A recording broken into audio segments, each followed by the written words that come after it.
নমস্কার বন্ধুরা, আজকে কাতলা মাছ দিয়ে আরেকটা রেসিপি নিয়ে এসেছি। তো ডাঁটা আর আলু দিয়ে করেছিলাম। ডাঁটা আলু দিয়ে কিন্তু মাছের ঝোল খেতে খুবই বেশি ভালো লাগে। তো আপনারা চাইলে এখানে কিন্তু টমেটোও দিতে পারেন। আমি কিন্তু ডাঁটা, আলু আর মাছ দিয়ে করেছিলাম, আর সাথে একটু পরে কুচনো পেঁয়াজ দিয়ে দিয়েছিলাম। তো পেঁয়াজ যদি আপনারা পছন্দ না করেন এটাতে দিবেন না। বাকি এ কটা জিনিসই লাগবে, আর বাকি যেগুলো রেগুলার মশলা আমরা ইউজ করি সেগুলোই।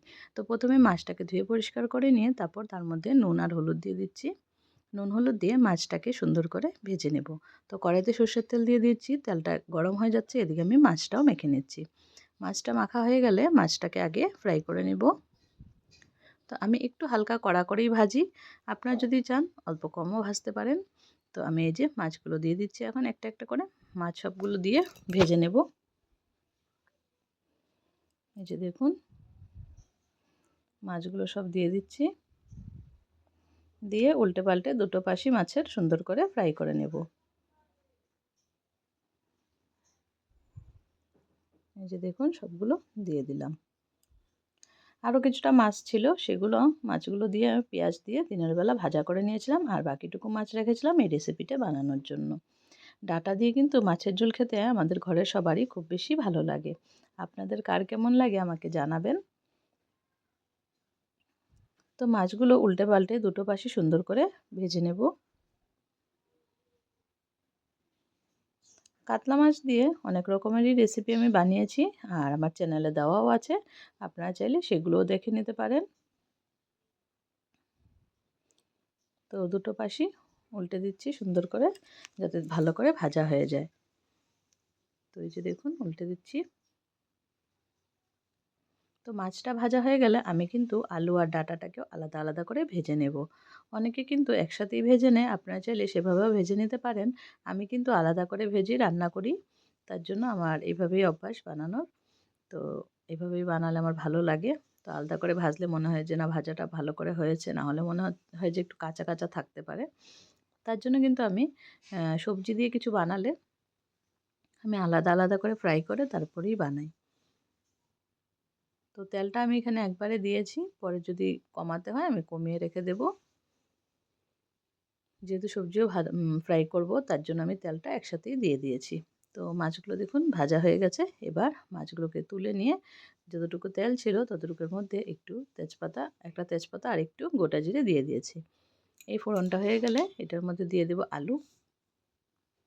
আলুটাকে প্রথমে ভেজে নেব, তারপর কিন্তু ডাঁটাগুলো ভাজবো। তো এই যে আলুটা দিয়ে দিলাম, আর একটু আলু আছে, সবগুলো দিয়ে তারপরে এই যে নুন হলুদ দিয়ে দিচ্ছি। নুন হলুদ দিয়ে আলুটাকে একটু ঢেকে ভাজবো। আলুটা একবারে সেদ্ধ হয়ে যাবে। আপনারা যারা আমার ভিডিও দেখেন তারা তো জানেনই যে আমি একটু আলু বা এরকম কিছু জিনিস হলে একটু ঢেকে ফ্রাই করি, যাতে একবারে ফ্রাই আর বয়েল একসাথেই হয়ে যায়। অনেকে এটা করে। তো এই যে দেখুন, এখন একবারে ভাজা সিদ্ধ দুটোই হয়ে যাবে। তো ঢেকে ঢেকে ভেজে দেব। তো এভাবে কয়েকবার উঠিয়েছিলাম ঢাকনাটা, উঠিয়ে কিন্তু আমি চেক করে নিয়েছি। তারপর একটু যখন লাল লাল হয়ে গেছে তখন আলুটাকে আমি নামিয়ে নিয়েছি। এই যে আলুটাকে নামিয়ে নিলাম, এখন ডাঁটাগুলোকে ভেজে নেব। ডাঁটাগুলো দিয়ে দিলাম কড়াইয়ের মধ্যে। তো ডাঁটা অল্পই হয়ে গেছিলো, ছিল অনেকটাই, কিন্তু যখন কাটার পরে অল্পই হয়ে গেছে। তো ডাঁটার মধ্যে নুন আর হলুদটা দিয়ে দিলাম, দিয়ে এবার ডাঁটাটাকেও কিছু সময় ভাজবো।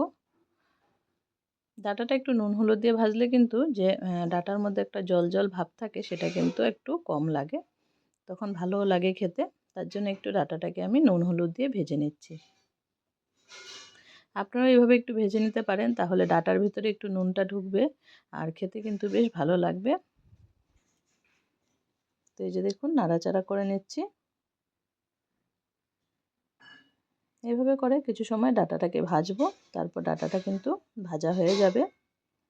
আর এটাতে তেমন আমি কোনো মশলা দেব না, শুধু জিরে গুঁড়ো আর লঙ্কার গুঁড়োটা দিব, আর পেঁয়াজ কুচি দিয়ে দেব। এটাতেই কিন্তু খুব ভালো একটা সেন্ট হয়ে যাবে।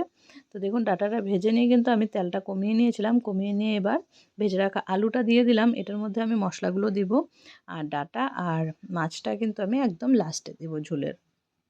যখন ঝোলটা হয়ে যাবে তখন দেব ইয়েটা, মানে ঝোলটা ফুটে ওঠার পর মাছটা আর ডাঁটাটা একসাথে দিয়ে দিব।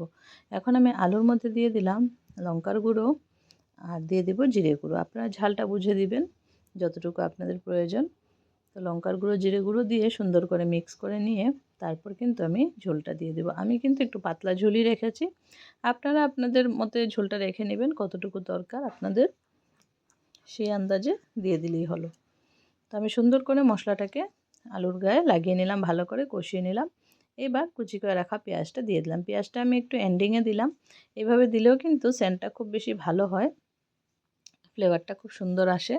তার জন্য আমি এন্ডিংয়ে দিলাম, আপনারাও চাইলে এভাবে লাস্টে দিতে পারেন। আর যদি মনে হয় যে আগে দিবেন তাহলে আলুর সাথে আলুটা অর্ধেক ভাজা হয়ে যাওয়ার পর পেঁয়াজটা দিয়ে দিলে পেঁয়াজটাও সুন্দর করে ভাজা হয়ে যাবে।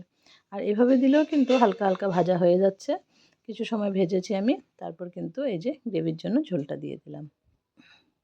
আর একটু দেবো আমি ঝোল, আমাদের ঘরে সবার ঝোল কিন্তু খুবই প্রিয়, তার জন্য ঝোলটা দিই। আপনারা ঝোলটা বুঝে দিবেন। দেখুন ঝোলটা দেওয়ার পর ঝোলটা কিন্তু এখন ফুটে গেছে। এবার আমি ভেজে রাখা মাছ আর ডাঁটাটা দিয়ে দেব। খুবই চটজলদি একটা রেসিপি, আর বেশি মশলাও দরকার নেই। গরম দিনে কিন্তু এরকম হালকা পাতলা খাওয়া খুব ভালোই লাগে। তো এই যে দেখুন ডাঁটা আর মাছটাও দিয়ে দিলাম, দিয়ে এবার সুন্দর করে নাড়াচাড়া করে নেব। আর 5 মিনিটের মতো রেখে কিন্তু তরকারিটা নামিয়ে নেব। তো বন্ধুরা, আজকের এই ভিডিওটা কেমন লাগলো? আজকের ভিডিওটা অনেকই ছোট্ট। যদি ভিডিওটা ভালো লেগে থাকে প্লিজ লাইক, কমেন্ট, শেয়ার করে দিবেন। আর যারা চ্যানেলে নতুন বন্ধু আছেন প্লিজ চ্যানেলটাকে সাবস্ক্রাইব করে বেল আইকনটা প্রেস করে রাখবেন, তাহলে আমার ভিডিওজের নোটিফিকেশন সবার প্রথম আপনাদের কাছে পৌঁছে যাবে। আপনারা এইভাবে বানিয়ে আমাকে কমেন্টে জানাবেন। আজকের জন্য টাটা, বাই বাই।